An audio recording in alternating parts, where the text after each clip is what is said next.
Thank goodness. Queen breathed a sigh of relief as Meghan stayed away from Philip's funeral. The Queen privately expressed relief that Meghan would not be attending Prince Philip's funeral, a new biography claims. Author Tom Bower writes that the grieving monarch told trusted royal aides on the morning she was due to lay her husband of 73 years to rest at Windsor, "Thank goodness Meghan is not coming." The claim is made in a new book, Revenge, Meghan, Harry and the War Between the Windsors. Mr. Bower is known as a leading investigative journalist who has previously written unauthorized biographies of Boris Johnson, Richard Branson, and Robert Maxwell. The book, being serialized in The Sun and The Times, says, in Windsor Castle the Queen was preparing to face the public on one of the saddest days of her life. Philip had been her rock for the previous 70 years. To comply with COVID restrictions she would grieve alone inside the chapel. "Thank goodness Meghan is not coming," the monarch said in a clear voice to her trusted aides. The biographer claimed she made the observation at Windsor Castle as she prepared to go St. George's Chapel for the service, where the world watched on television as she sat alone due to COVID restrictions.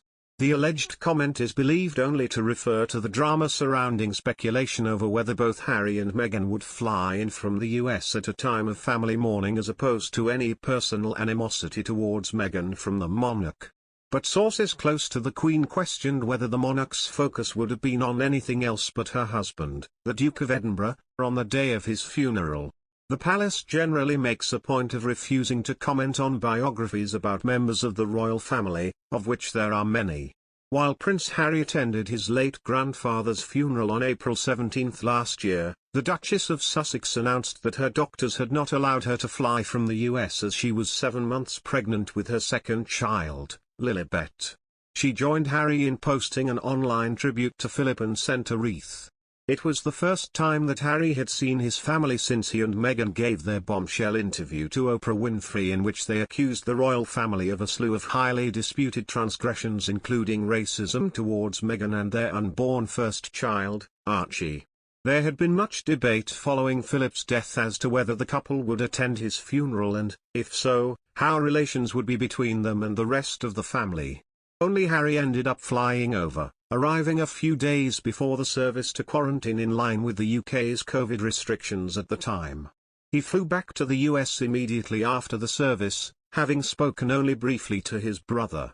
Relations between the Sussexes and the rest of the family have barely recovered, although Harry and Meghan did fly over with their children for the Queen's Platinum Jubilee celebrations last month.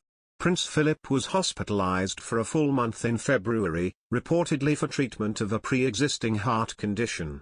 As he was nearing his 100th birthday, his death is hardly a surprise.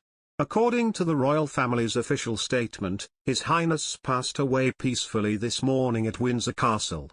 Sometimes the predictions that a narrative around Meghan and Harry's Oprah interview contributing to Prince Philip's untimely death were uncanny in how they bore out. It didn't take long, for example, for the Daily Mail to trot out a piece that emphasized Prince Philip's tough final year and the way the end of his life was marred, in part, by bitter fallout from his favorite grandchild Harry and Meghan's decision to quit the firm.